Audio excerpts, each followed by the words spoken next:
Hello everyone, welcome back to my channel. Myself Sabiha Sultana. Today we are going to start another chapter of class 10 from the political science, that is Indian foreign policy. Different countries interact with other countries and the type of relationship strive to maintain is needed. Just like an individual who cannot live alone, countries also cannot live in isolation. Every country needs to have a foreign policy to regulate its interaction with the other countries. A few countries of the world are strong and most of the countries are weak. Hence, every sovereign country should have its own foreign policy. So today, in this chapter, we are going to learn about the Indian foreign policy and the relation of India with the countries with the help of these foreign policy. So without wasting much time, let's get started. Chapter 2 Indian Foreign Policy. It's an important point to note that India had its own foreign policy before independence and after independence as well. India has been considered as one of the major countries of the world with its huge population, natural resources, military, intellectual, and industrialized capacity. India is one of the countries in the world who pursue their own foreign policy. India became a republic in 1947. As an independent country, India wanted peaceful coexistence with the other countries of the world. The aims of foreign policy are national security, enriching national economy, spreading the cultural richness of our country in other countries by increasing the number of friendly countries and check the power of enemy countries, and achieving world peace and coexistence.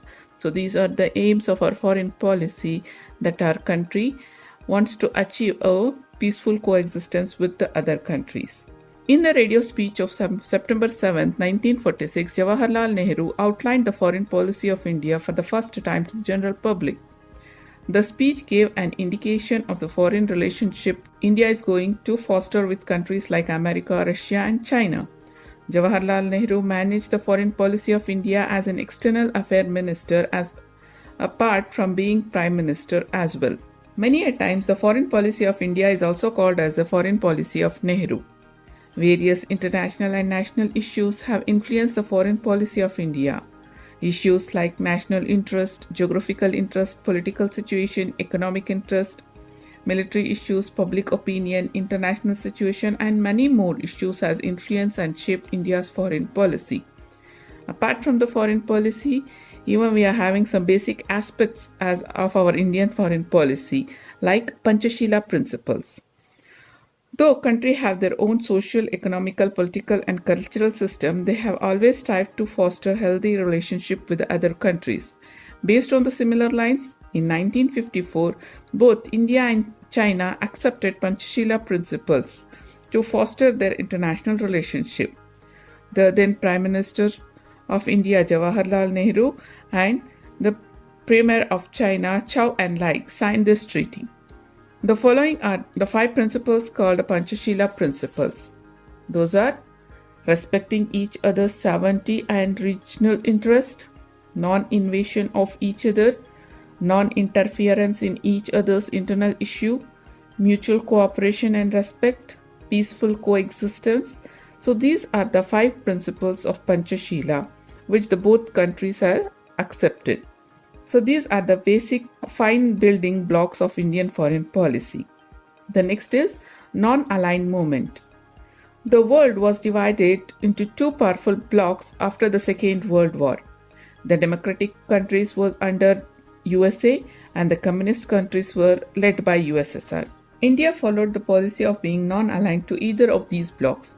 It was successful in commanding the faith from both the blocks. It secured financial assistance from USA and secured military aid from USSR. It also dealt every international event independently and welcomed or criticized any issues independently. The credit of creating an independent policy of being non-aligned and making it a part of foreign policy goes to India. So after Nehru, the prime ministers like Lal Bahadur Shastri and Indira Gandhi followed the principles of eye for an eye in foreign policy. The wars held in 1965 and 1971 with Pakistan were guided by this policy. Later, the Prime Minister Atal Bihari Vajpayee tried to reform our foreign policy and strived to have better relationship with Pakistan. So here India is the first country to come forward and adopt this policy to control the future disasters. Next is anti-imperialism. The foreign policy of India opposes imperialism. Imperialism is an attempt by a sovereign country to take over another sovereign country with the intention of ruling it for its personal gains. It was natural for India, which gained its independence from an imperial country, to oppose such moves of other countries. No corner of the world shall have imperialism, declared India in the Conference of Asian Countries held in New Delhi and Bandhan in 1949 and 1955. Next is anti-apartheid policy. Apartheid is an attempt by a race or people of a particular skin color to subjugate another race of people of different skin color in the name of supremacy. Apartheid is an affront to human rights and world peace. The foreign policy of India declared that no country of the world shall practice this. Till recently, the minority white people were ruling the majority black people in South Africa. India had declared its support to Nelson Mandela and his party, African National Congress, who were opposing apartheid in their country. So, this move also shows that India is against apartheid. And the next one is disarmament. The process of eliminating of specific arms step by step is called disarmament. There is an increased competition for the production, sale, and collection of arms in the world. Many of the countries are worried that this massive scale of arms could lead to Third World War. Countries with massive arms may attack another country intentionally or by mistake or by accident, triggering massive devastation. The presence of nuclear arms makes the issue more complicated. India, being a peace-loving country, advocates for the reduction of arms qualitatively and as well as quantitatively. Since the time of Nehru, India has supported disarmament process. Though it is impossible and impractical to attain total disarmament, as every country needs arms for its protection, an attempt can be made to reduce the number of arms. The Constitution of India's Article 51 advocates for the foreign policy that aims at establishing international peace and cooperation. The Department of External Affairs of central government plays a decisive role in the formulating our foreign policy. It always considers our national interest and public opinion. Indian foreign policy aims at strengthening UNO. India strives to have strong foreign relationship with the other countries of the world through SAARC, that is South Asian Association of Regional Culture, and Commonwealth of Nations as well.